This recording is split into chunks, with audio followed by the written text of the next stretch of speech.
This is Queer from the Other Side. Your queer approach to everything from the paranormal and supernatural realms. I'm Shana, your resident witch with a talent for hunting ghosts and connecting with Earth's energy.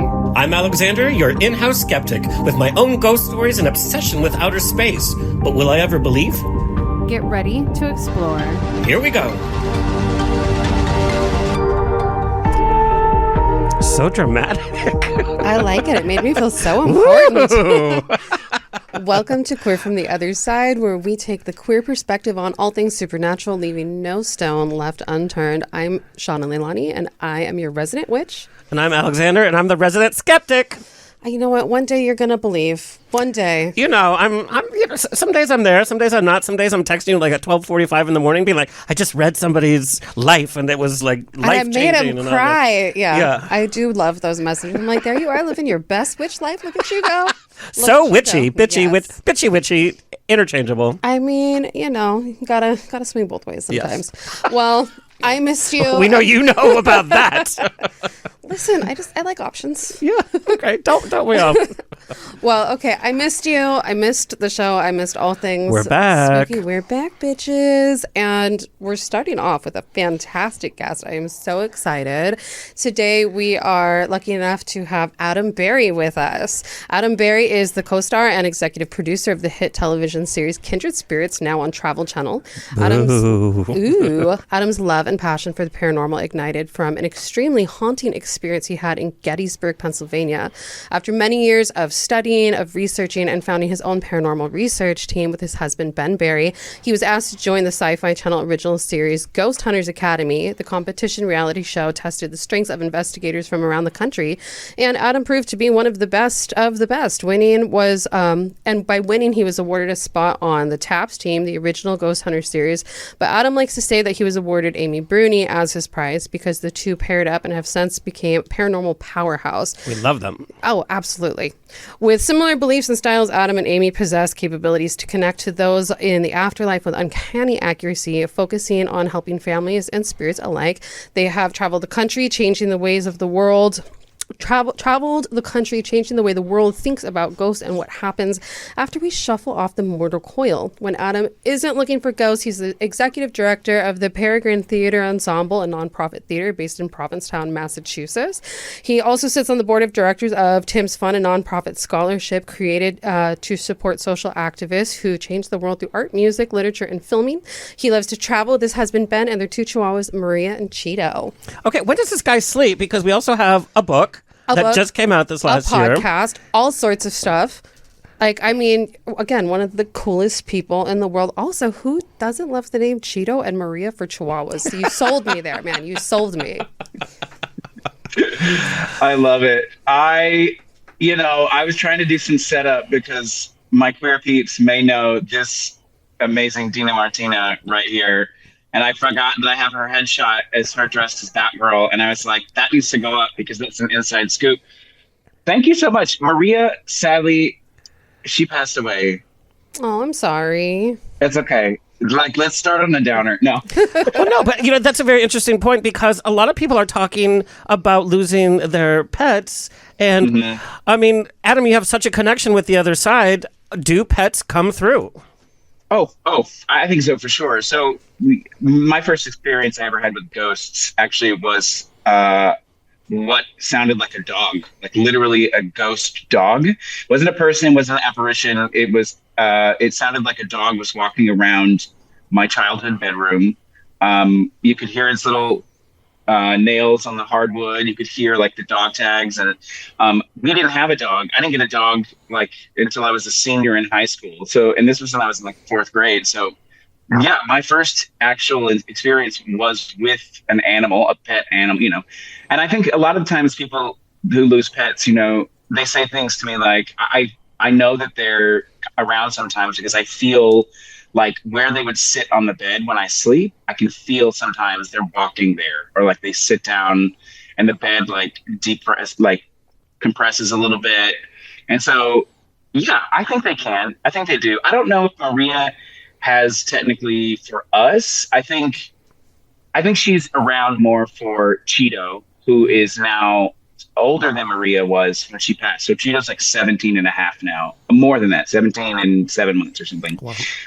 And I think she sort of visits him, you know, because he's getting old. He's not getting any younger. And I don't know if that's like a thing. But we have a 2-year-old Chihuahua now. His name is Buttermilk. And I guarantee you, he's never met Maria because if Maria were around at all with Buttermilk, he would not act a fool sometimes the way he acts a fool, because Maria was head. She doesn't care what size the dog was. She would put that dog right in its place. She was alpha. She was alpha. Well, I like the name She Buttermilk definitely. too. That's a cute one. I'm a big fan of your pet names. I'm going to just add that to the list of reasons that I love you. I really like that. Thank you. Okay, but I want to know, what's your pet name for your partner, for your husband?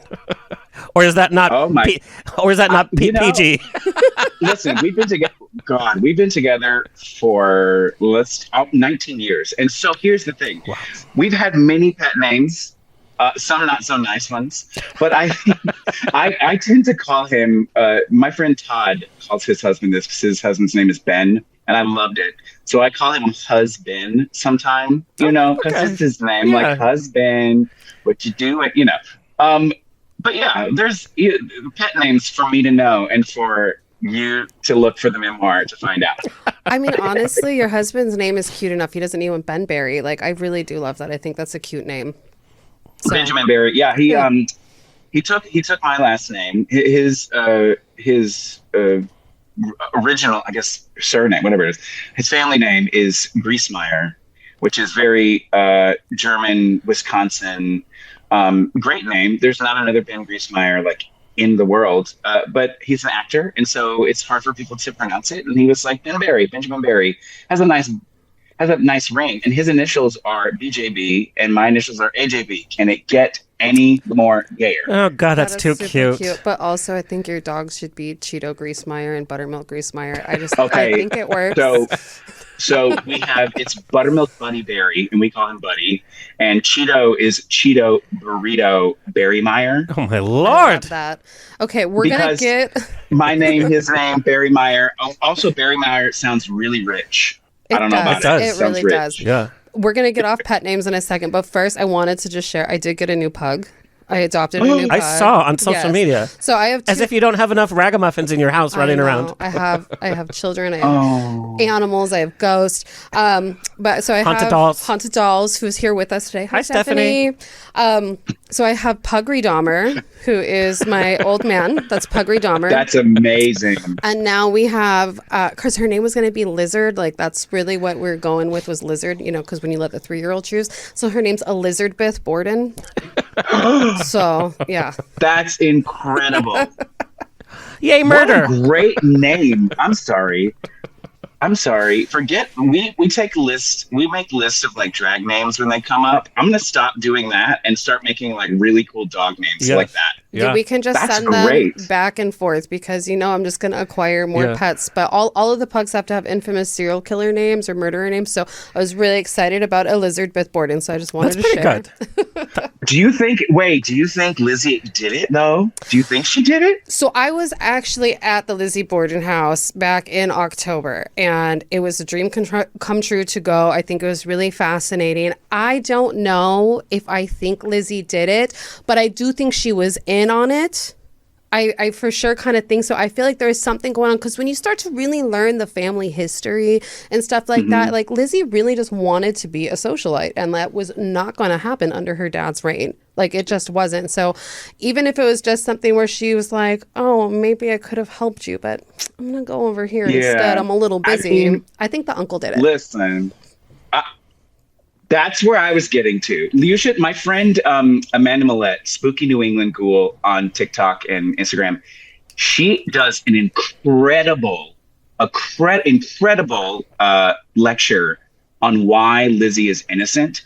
So much so that her book, she's writing a book about it. It is so good and so fascinating. It's almost like one of the best true crime stories you could ever witness someone talk about, because everyone knows about Lizzie Borden.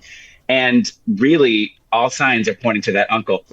Why does he know? Why does the uncle know the number of the trolley car to tell the police. Nobody would look at that. He created the weirdest alibi for himself, and he got on the trolley car and was like, "Hi, I'm me. What's up?" Like, he made sure that everyone saw him. Like, it was very so.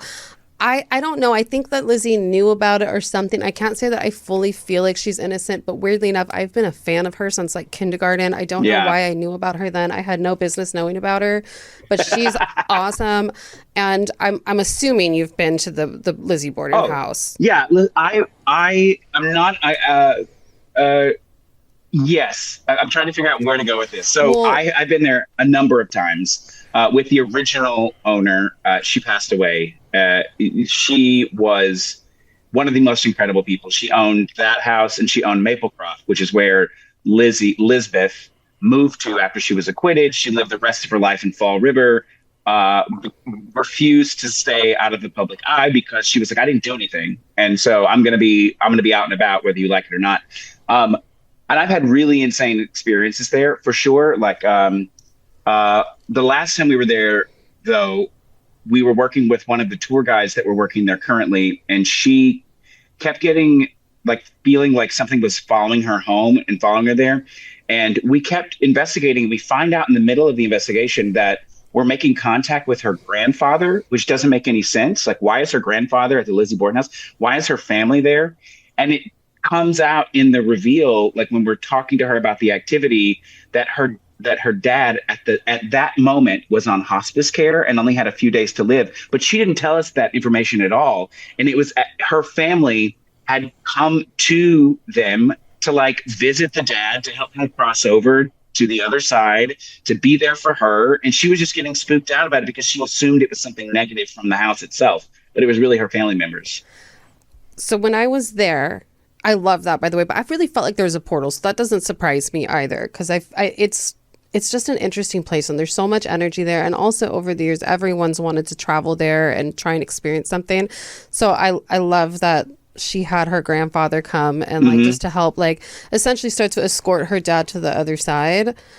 I wanted to ask, what floor do you think was the most haunted? I know that sounds kind of silly, but I had so many people really talk about the third floor. Yeah, I would say the third floor, specifically. So there's many. I've encountered many. Andrew, I've encountered on the second floor in his original bedroom office. I have encountered him in the basement as well. But the basement, I think, don't they have axe throwing in the basement now or something? I think you're right. Something like that, yeah. Yeah, and so that's a carnival, and they've kind of turned it into a carnival, which kind of makes me sick to my stomach. But I would say the third floor, the maid that's on the third floor that they say she was involved. I think she is absolutely up there.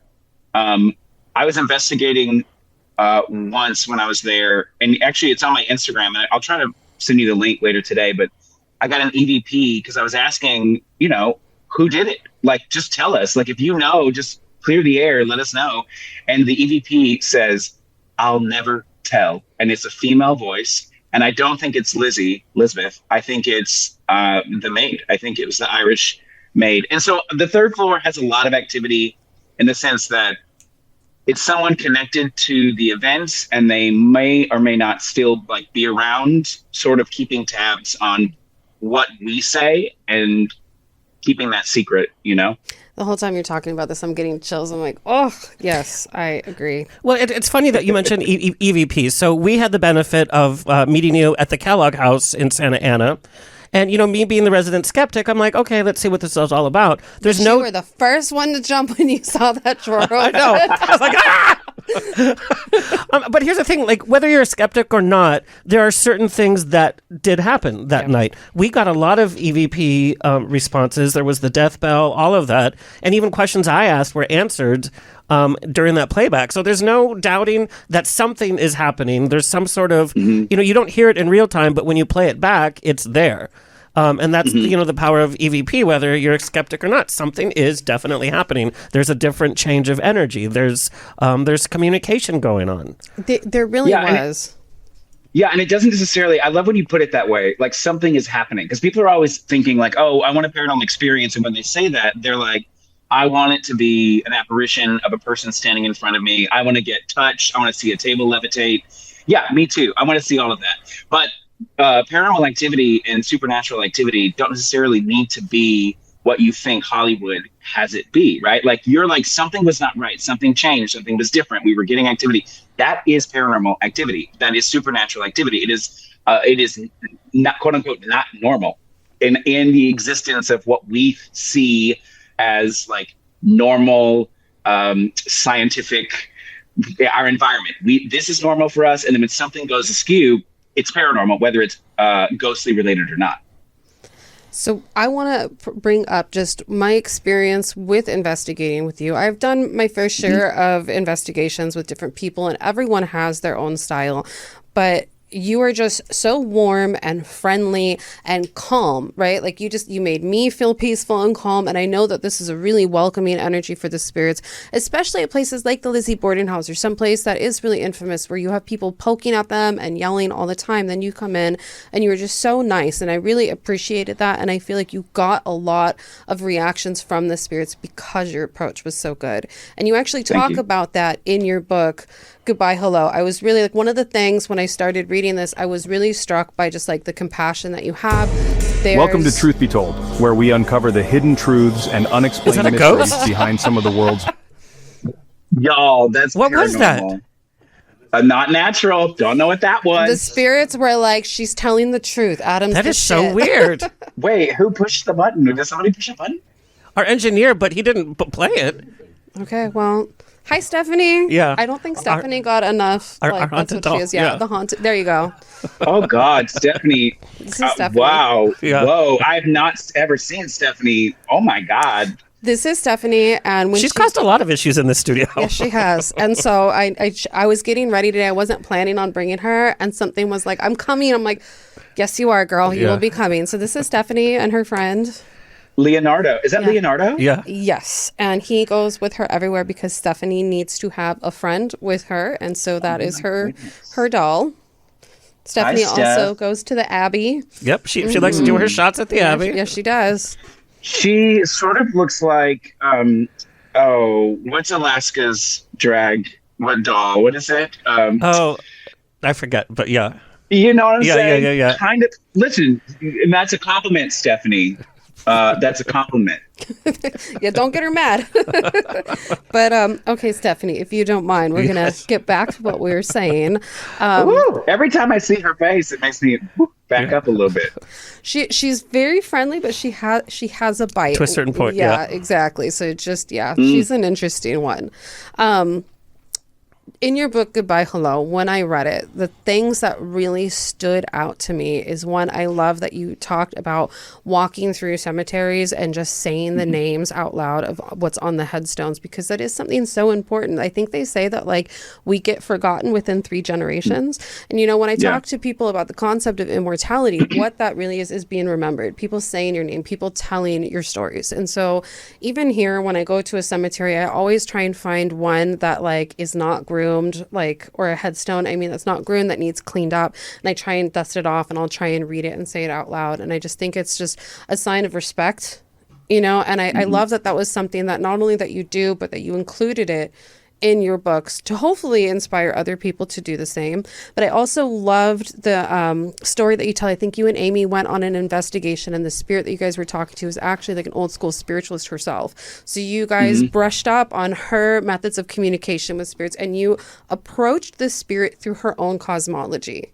And I just think that is so amazing. And I think that's one of the reasons why you've gotten the responses that you have. And even when we were with you at the Kellogg house, there's just about your approach, about the respect and the care that you take with it. I feel like I feel like the reactions that we got were more authentic with him than with some of the other groups. I feel like the dead bells were going off too much in other places where I know I'm not the resident skeptic, but I felt like it. But when we were working with you, it felt a little bit more real. Does that make sense?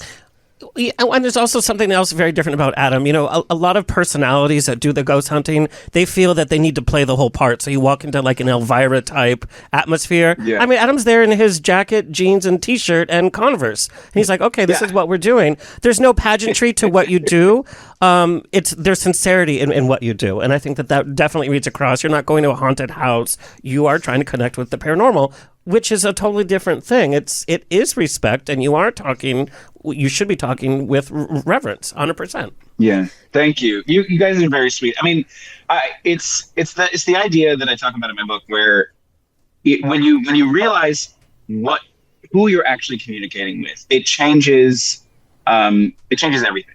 So you're not just talking to someone for the reaction. You're talking to a mother, father, brother, someone who had relationships, someone who lived, someone who was just like you at one point, led a different life, and has now passed away, and they're on to the next journey. And so we always treat it like, when we go into a place, we're going into a party and we don't know anyone, and our goal is to introduce ourselves and make friends, or at least have a good time, right?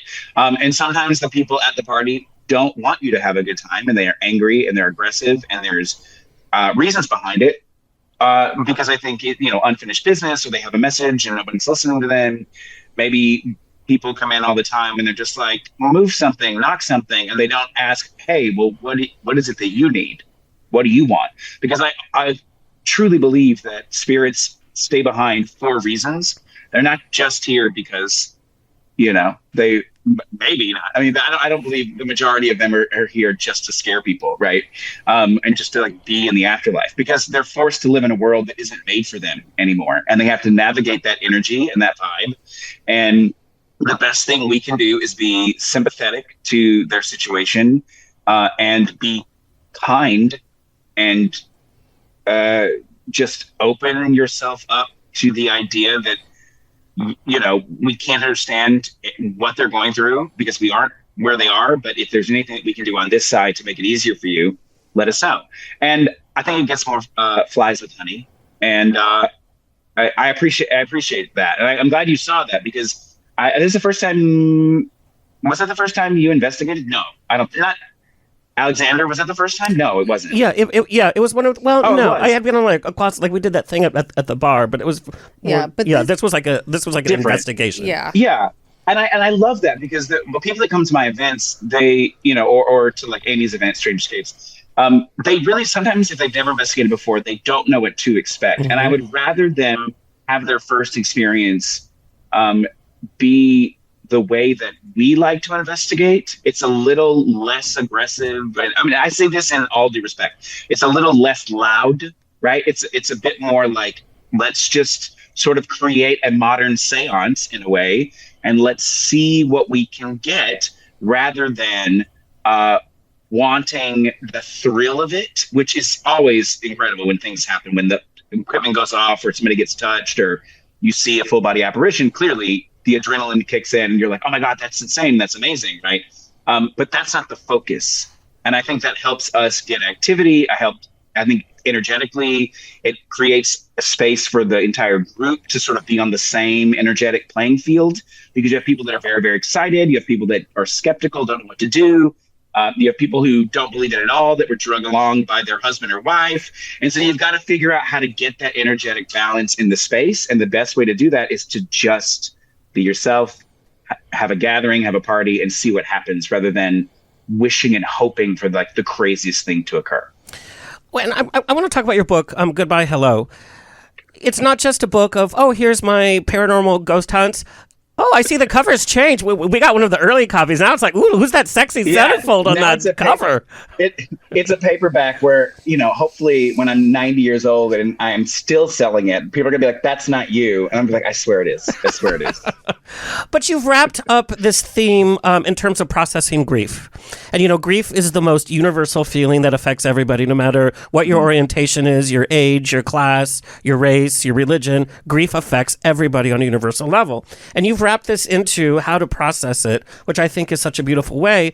There's obviously a large faction of people that want to see the table levitate, but I think the number one reason people want to connect with the other side is out of grief for a lost one, or fear of death, and what that means in terms of losing of your self-awareness, losing your loved ones. And so you've wrapped this up into this beautiful book, just talking about going through grief. And I know you've had loss. I've had recent loss.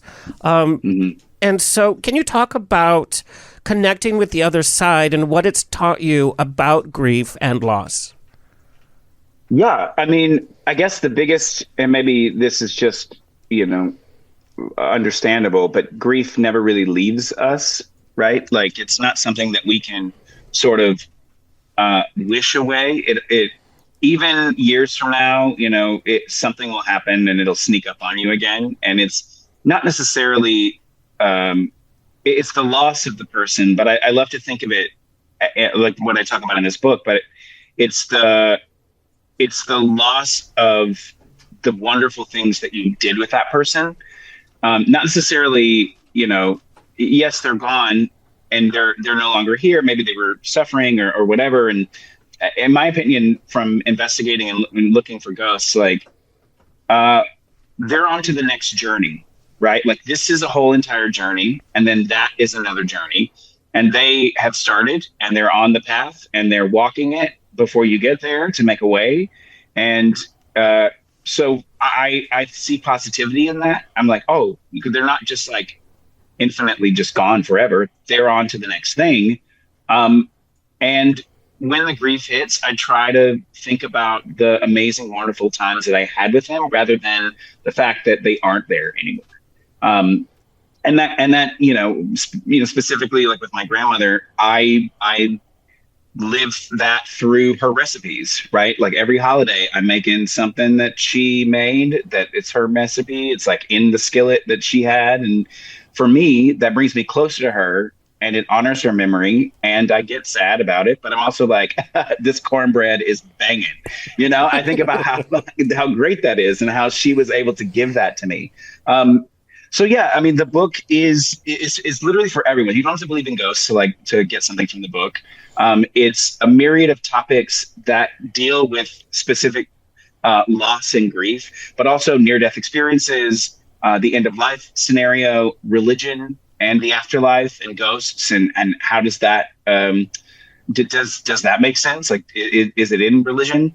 And so it was an exploration for myself because I wanted to know certain things. And there are a lot of people in this world that are much smarter and scientific. And I wanted to ask them these questions and then put it into a book that people could read and that maybe possibly help you on your journey on this side. If you're stuck or if that grief is just, you sort of can't get past a certain thing, maybe this book will give you a different way of viewing something, and maybe it'll unlock a new idea in order for you to be like, oh, okay, let me think of it that way, and then process it in your own time.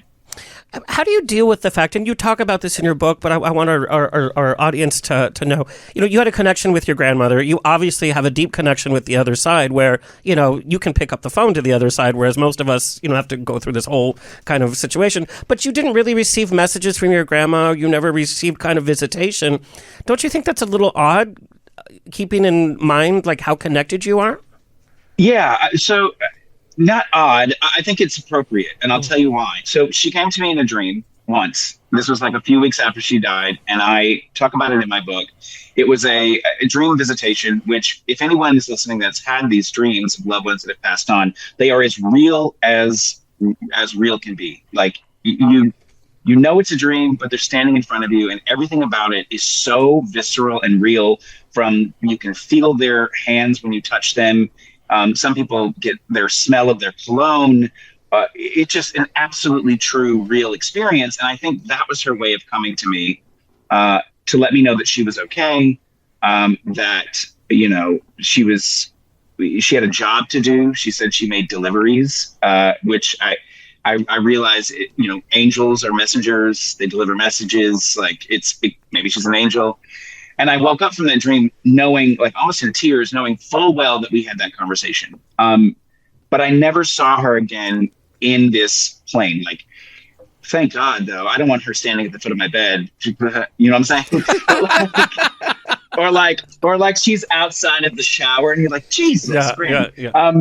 But I think the reason why is she was very, she grew up Baptist all her life. She was very religious in the sense that she went to church every Wednesday and every Sunday. I went to church with her every single Sunday growing up in Alabama. And for me, it was more about spending time with her rather than what I was being told. And it meant a lot to her. And so I know when she was the last years of her life, when she was of an age, I know she was going to heaven. Like, that is what she said she was going to do. She was going to heaven. She's going to be there. Right. And so if anyone is there, it's her. And so I think, that's where she is. Her whole entire life was like, when I die, I'm going to heaven, and this is what it's going to be like. And I think that is exactly what happened, right? She had no time for this world, honey. She was like, I'm out. Peace, deuces. I'm gonna say hello to my grandson, who I love very much, and I hope, maybe I'll watch over him and every once in a while. But then I think she was like, I have another job to do. I have something else. The next journey is calling me, and I don't have time for this world because I'm not of this world anymore. And I think that happens a lot with people, because people are like, well, I didn't hear from the person, so ghosts can't be real because they never came back to me, and they would totally come back if they were. And I'm like, maybe it wasn't for you. Maybe you didn't need it as much as somebody else did. Maybe they're done with this world and they know that you're okay. And we can't be selfish about it. We have to sort of be like, yeah, okay, yes, and justify it. Be like, she didn't want to be here anymore, and she's not. Watch her show up right now, over here, and I'm like, oh God. She's like, thank you for the cornbread compliments. But it's odd because my therapist has said, because how I've been wanting to just something from my mom. The only thing I have with my mom are almost weekly nightmares, and these are horrific nightmares, but they're so textual. I can see stains on clothes, I can smell, I can feel textures, but they're all horrible nightmares. And so my therapist said, it's because I keep wanting to reach out. And then if my mom was around or whatever, she knows that I need to get through this so I can get through this and go on with life. Otherwise, I would fixate on every little communication. You would want to communicate with her more. I've experienced that with clients when we have talked to loved ones on the other side, where some of them grasp onto it so much that they would try and make weekly appointments, twice a week appointments to talk to this person. And I've told them listen, this is not it's not a telephone. This isn't the way that it needs to work. But also, not only is this not fair to the spirit because they got their own transitioning and evolution that they need to do, but life is still here for you. It's okay to miss them. And like you said, grief never goes away. It is something that becomes a part of us. I will always have holes in my heart for my dad and for the pets I've lost and the people I've lost, but I still have to have my life here right now.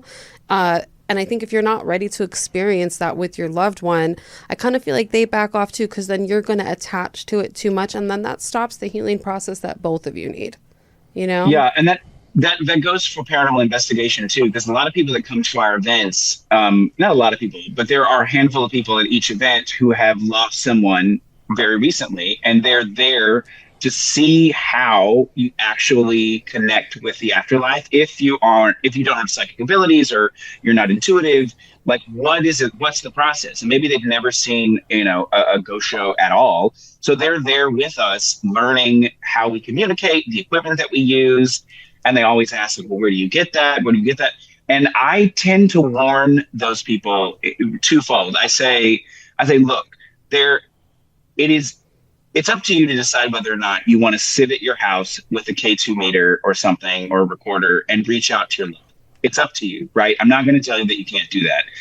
But I said, you're so new at investigating that every single thing that happens that is unusual around you, you're going to think that it's paranormal, and you're going to maybe associate it with the person that you want to get contact from so desperately. And I said, as you get smarter about investigating, you'll start realizing that, maybe that knocking and tapping was the air conditioner or the pipes. Maybe there's something else going on that isn't paranormal. And I was like, and the day that you don't get interaction anymore and communication, say you go a year and it's always active and you're like, yeah, I can go home and talk to my dad or whoever, and it's so wonderful to be there with him. And then one day it stops. You instantly are put back into having to grieve the loss of your loved one all over again, because you think, what did I do? Did I do something wrong? Why aren't they talking to me? Am I in trouble? What did I do? And they're gone forever and I can't get them back. And then you sit there in that grief again. And so I always tell them, I was like, it's okay to reach out, but I prefer to be like, just say something out loud to them. Just do it that way. Just no, ask them to come in and be like, hey, Grant, like, be with me today. I got something big going on, do it in that way. And if you do investigate, try not to make it such an addiction that it's going to make you, have that grief come up again if it stops completely, and you don't know, maybe it's the equipment not working anymore. Maybe, you have no idea what it could be. But it just kind of puts you back in that negativity again. That is so true, and it's such a valid thing, and I've seen it happen before, and maybe that's one of the things with your mom, though. Not that you would become. But why addicted the graphic to nightmares, though? But you've also had good dreams about her. I remember you telling us actually on the show about that one. Yeah. I think the nightmares, though, honestly, I feel like that's almost like a projection of your fear. I think it's a way of your unconscious mind reliving the nightmare of losing your mom in a different way. Unconscious Alexander needs to stop and be nice.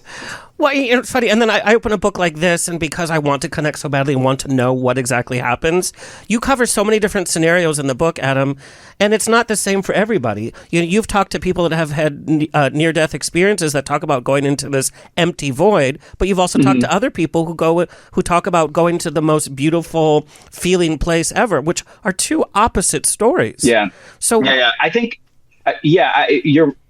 I know what you're getting at. And I have this weird theory that, like, what if we could create our own afterlife based on what we believe, right? Like, what if that's the way it works? Because my grandmother believes that, she was going to go to heaven. She's Baptist, all of that. And okay, yeah, that's what she's going to do, right? There's so many different religions in the world that mean that say that you're going to different places. And then religion aside, if you think you're going to go back into the universe and be connected to everyone fully and wholly and be a part of it and be reincarnated, that's sort of what my friend John was talking about. He was like, I had a near-death experience. He said he had a near-death experience, which he did when he was young. And when he died, he literally entered a nothingness. And in that nothingness, he knew he had been there forever, since the beginning of time and forever. And in that nothingness, he knew there was nobody else there. And he also knew in that time that he had been screaming out for other people to connect with, but there was nobody else. It was just him in this infinite darkness, right? And he comes back and he goes, at that time, I think it was very terrifying. But the way I think of it now is I'm just part of the universe. And when I die, I'm going to go into this void of something, and I'm going to be a part of everything, everybody all at once. And I'm going to be there together with everything and everyone. And it's just, that's the way it is. And then eventually something else happens. He's like, I'm not sure what it is. But it's not scary for him anymore because he knows that he'll be so connected to every single thing in the universe that it won't matter. So I think, I don't know. What if we can, and what if that's the way that it works, But here's a question from a skeptic. Okay, if you're talking to the other side, why don't you say, hey, can you look around? Is Jesus there? Is Moses there? Is Buddha there? They do that, though. There's been spirits that have talked about seeing God and stuff like that. So that has been recorded in EVPs and different things where spirits have said things like that. But I think that kind of does still go back to just the concept of your own reality, though. But nobody says, are you in heaven? Are you in hell? Is there Jesus there? I've asked. We've asked a few times. And here's the thing. There was one time this gentleman didn't go to church, didn't believe in anything. And we asked him if he believed in heaven and hell. And he said yes, but he didn't tell us why. He would not go on to tell us any more information other than he believed in it now, right? My friend Yvette, who I talk about in the book, had a dream, one of those dream visitations that was so vivid that she was receiving information from a friend of hers who had passed on, messages for his family, in which she relayed those messages, and they were absolutely 100% true. And she could have never known the information, and she's not a psychic. And she was giving this information, and I was like, well, did you ask him about the afterlife? Did you ask him what it's like? And she's like, I did. And he said to me that there isn't human language that can describe what it is and what it's like. There aren't words in our vocabulary to describe what it is. And there's no way for me to, in this verbiage, this throat that I have, these words that I say, to tell you what it's like. And I think that is so fascinating because it honestly reminds me of energy, feelings, something you can't quite explain, like moments that are just so intense and you're like, it's hard to put into words. It's that. But I also believe that if ghosts and spirits would say to us, without a doubt, 100%, there is a heaven or there is a hell, there is an afterlife, 100%. And you hear it over and over and over again. And it's proven, and we prove that ghosts exist without a shadow of a doubt. And everyone all of a sudden believes that there is an afterlife. There's something else. We've been told that information by spirits, and everyone believes it. I think people will stop focusing on the journey of living because they know for 1,000,000,000% that there's something else. And so what's to say that they have to put any more effort into this existence? They, and I think this journey is about growing and learning and understanding what it means to be in this world and in this reality, the human connection. I think that's very important. And I think we would stop thinking of those things because we know that there's something else and it doesn't matter. They'd be like, oh, well, this place doesn't matter, so whatever. There's something else. And I think that's part of it, because I think the idea in this life is to actually have a journey and to learn something from it. And whether or not that affects your afterlife, I don't know. But I think there's a point to this existence, which sometimes can be very difficult, right? So that's just, I just throwing it out there theoretically. I actually really like that theory, and it kind of reminds me. So I'm almost done with watching that Netflix show Chaos, right? I love that show. I can't believe it didn't get renewed. I am so upset about that. You broke my heart when you told me that. But there is like moments in that show where like the humans reference like living their life for the gods, that they live this life so that they know that like when they have their next one, it's going to be better and all that. So going off of what you're saying though, Adam, is if we knew beyond a shadow of a doubt that there was an afterlife, not only would people stop focusing on the journey, but they wouldn't be doing it authentically because they would be trying to be whatever fits the cookie cutter of being good so that your afterlife is good, which just kind of takes away the authenticity of it. It doesn't let you be who you are. Yeah. And then, the state of the world, the way it is today, I think of that and I go, then it turns into manipulation. It's people trying to be good, seemingly good, but then sinning and manipulation. And then what is that? Oh God, it just takes its toll, right? It takes its toll. And plus like imagine, not that it matters, I guess, but like, it's the whole theory of like, if aliens were to actually just show up all of a sudden and everyone literally was like, oh my God, they are real. The upheaval in society and religion, the chaos that it would create for a number of years, decades even, we might not even survive that, right? So I'm like, let's all chill. Let's all try to be as kind as we can to each other, because we're all human beings going through the same crap all the time. And let's just figure it out. And hopefully at the end of it, we can have a giant party and have a good time and wherever we go. Mm-hmm, exactly. My friends will be there wherever it's going to be. It's going to be phenomenal. And there's going to be so many awesome dogs. Oh my God. All dogs go to heaven. Do all dogs go to heaven? They better be going wherever I go. That's all I got to say. Dogs are so pure. Cats, animals, they all better be there. That's why they don't live as long, because they're too pure for this world, except parrots, because they're assholes. That's why they live parrots. So long. I'm addicted to watching parrots on Instagram and TikTok, though, when they're like dancing. My dad had 2 of them. Like, they were the worst. When I was like Jerks. a hardcore vegetarian, I was like, I will eat you guys one day.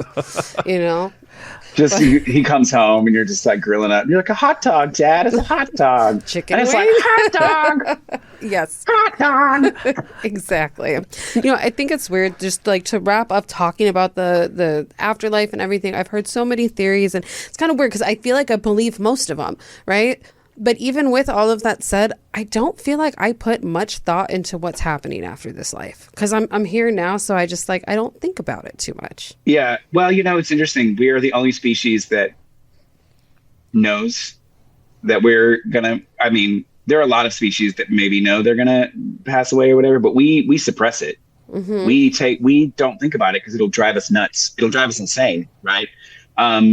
Because it can be a weird, scary idea of the unknown. And I think we actively, psychologically sort of put that in the back of our mind and we don't think about it. So, yeah, I mean, the only people that talk about ghosts and the afterlife 24/7, 365 is myself. You probably, Alexander does a lot. So I feel like we're part of that group of people that loves to explore the idea of it, but also we need a vacation. Otherwise it's going to drive us insane. Like writing this book was probably the hardest thing I ever did because it was literally just talking about grief and dying and death. And I have anxiety normally. So it was like, how do we process it? But I think every once in a while, especially when you lose a loved one, it comes up in your mind and you think about it and you process it. And then you go on with your own journey. You have to. You do. It's true. And I will say nothing has really brought up my anxiety so much as having a kid, because now I am very aware of my own mortality. And so that is something that's been it's not just yours. thing. Now you're responsible for somebody else's mortality. Now, yeah, exactly. And I have to be here to help him. So it's a whole different thing. But I have noticed, though, when I do a lot of investigations or do a lot of work close together with the paranormal, because I feel like it's spaced out normally for me, it does heighten my anxiety. And I think it's just I'm around so many different energies, especially because I'm usually the one kind of centering some of it. So there's a lot of babysitting of the humans and the spirits and everything in between. So you do need a vacation from it. My vacation is actually going to be to your town, though. I'm ready to go to Provincetown. I've never been. I really want to go. And I follow you on Instagram, and I noticed that you're opening a store soon. And so you can bet that I will be dragging Alexander out there. I'm so excited. Can you tell us about... I love P-Town, by the way. I've never been. I'm really excited to check it out. But it's can super you tell us? Gay. I'm ready for it. Listen, I love Provincetown. It's I've been here, let's see, 22 years. I started coming in the summer during college, and then I ended up living year round. I met my husband here. And so we are opening, my friend, Kathy Kelly, who is the owner of the Paranormal Museum in Asbury Park. So if you're anywhere in New Jersey, New York, go and see her. She has an incredible set of artifacts, haunted objects, artifacts, spiritualism. It's really great. So she and I and my husband, Ben, are opening Sanctum Paranormal, which is a half retail tour shop. So we do haunted history tours, cemetery tours, behind the screens American Horror Story tour, because American Horror Story filmed a season there. So we take you to all the hot spots, and then we secretly tell you about all the history, which is fascinating about these buildings. We are also opening a paranormal history museum. So it's original artifacts that are one of a kind from Victorian mourning dresses from the 1890s, spirit trumpets from the spiritualist movement, wrapping hands, hair wreaths, a few haunted objects from her museum, some creepy dolls, some idols that she's been gifted by other people who are like, I don't like this, please take it, it's scary. And it's a guided tour. So you get to go in and see all of the artifacts and take a ghost tour and buy some cool merch. But it's great. It's 355 Commercial Street. It's next to, if everybody knows where the Lobster Pot is, it's like right across the street from the Lobster Pot. So you can't miss it. It's great. It's fun. Busy area. Yeah. It's fun for everybody. It's family friendly. We talk a lot about the history of town, so people are learning something, even though they may not know it. Lots of ghost stories, lots of great experiences. I will be there a lot, only because it's the first year and we're getting it off the ground. So you may catch me there, trying to sell you a keychain. Who knows? But it's very exciting. It's very exciting because there's nothing like it on the Cape or in Provincetown. Provincetown is the mecca of the LGBTQIA community. It is gorgeous. It's a lot of fun. It's a lot of like clubbing, drag queens, eating, shopping. And now you can get your paranormal pride on and come and see us at Sanctum Paranormal and take a little get out of the heat, get out of the rain, whatever. Get away from Boy Beach and come to a tour for 45 minutes and then go out. Our lead tour guide, Austin, is so wonderful. He's a comedian. He also works at the Crown and Anchor with all of those cats. So he's one of the best storytellers, and he does a great tour, haunted history tour. So yeah, I can't wait. Soft launch is Pride Weekend here, which is the first weekend of June, launching Paranormal Pride. So come out, you spooky ghouls and gals, and let's have a gay old paranormal time. I'm so excited for you. That is going to be so thrilling. And we have to make our trip out there. We have to pack up 100%. Stephanie. Yeah, we got to go. I love P-Town, and I've done events at Crown and Anchor. That's a really fun location too. Yeah. That whole area. And also, because we have this great space, we can do seances, tarot readings, we can do psychic fairs, we can do a horror film festival. So we have a lot of things planned for the general public. So if you bring that doll, maybe we'll do a little seance and see if we get any activity, find out what she's really all about. You see Stephanie and you say, I never take you anywhere. But wait, are you afraid to fly with Stephanie? I've taken her to New York, so I've actually taught a couple paranormal classes in Brooklyn with her, and she's come with me recently. We just did like our little tour of the Pacific Northwest, so she was up in like Port Townsend with me, where she actually got to make friends with another doll. Port Townsend is a very interesting, creepy place. Yeah. We did an investigation at the hotel there. The brothel one, the one that used to be a brothel. Yeah, is it the Elms? No. I don't remember. It was so pretty and so cute looking. That whole town is so, like, if you step back and don't look at it from like a haunted point of view, it's this cute little Victorian town. Like even the bars close at 8:00, so like, But pass. But I was basically. But I was walking to my friend's shop because she's in the Port Townsend underground little area right there that looks like a subway thing. And I was across the street by one of the buildings, and you could just feel everything just kind of like start to sit on you. I don't know how people are there all the time. Like, it's so heavy. Yeah.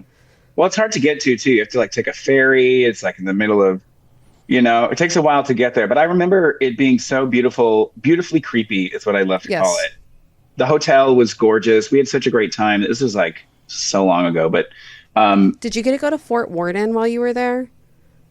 No. We centered that entire event that was centered around like that hotel specifically for the weekend. Okay. If you ever get to go back, there's Fort Worden, which is like just like a couple minute drive up from Port Townsend. And it's an old military base that's been turned into, I believe, kind of like a national park or a state park.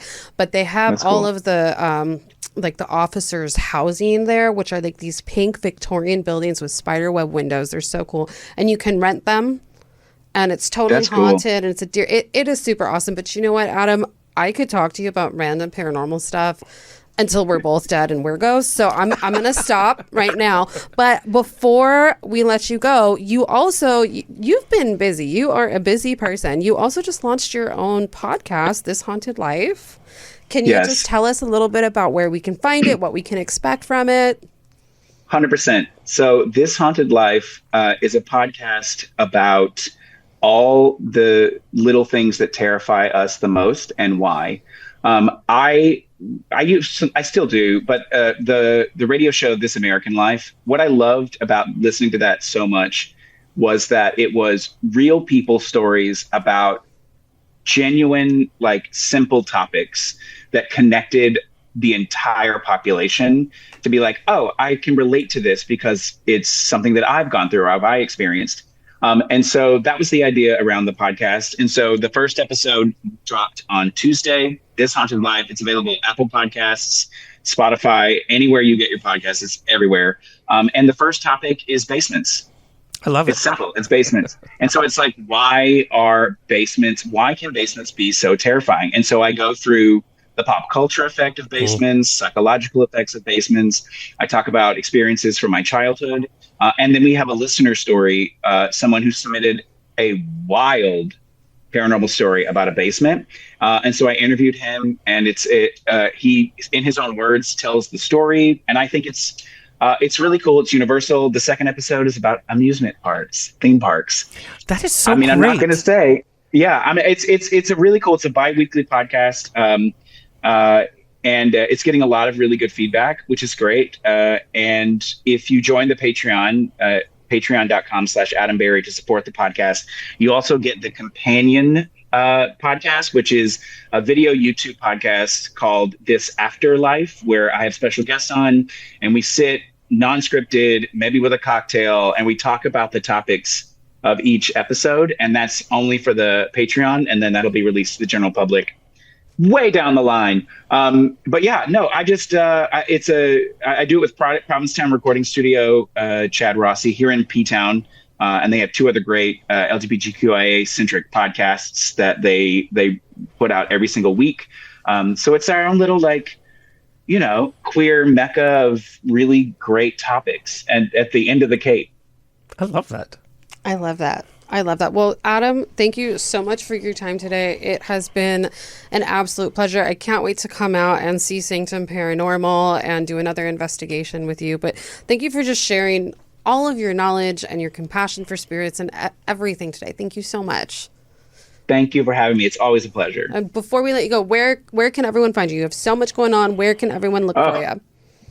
Well, the easy Adam Berry Ghost Hunter, and then it'll come up. But Instagram, Adam Berry, Twitter, Adam J. Berry, TikTok, The Adam Berry, Facebook, Adam Berry Fans, patreon.com/Adam Berry, hauntedlifepodcast.com. So many places. I don't even know how to keep track of it. Just hop anymore. on Google, Adam Berry, all this stuff's going to come up. Just get it. And get your book, Goodbye Hello, Yes. Available on Amazon. You get it next day, by the way. It was a fantastic paperback. read. Yes. It's a really good read. And for those of you who already have the book, the paperback has a brand new chapter, not in the journal in the back. So you can write down your own thoughts with questions that I've created for each topic. Oh, wow. I love that. And I have to say, this is a great gift, by the way, to give somebody that might be going through grief. Yeah. Because it's a different look at it rather than just saying, I would think it was a very good gift too. I'm gonna keep that in the back of my mind because I think I'm gonna start doing that for people. Yeah. I love that. I love that. Well, thank you so much. And we look forward to seeing you again. Everyone that tuned in, welcome back. Thank you guys for tuning in. We hope that you enjoyed it, and we'll see you next time. Bye. That was another episode of Queer from the Other Side. Please like, share, review, and subscribe. And until next time, stay curious.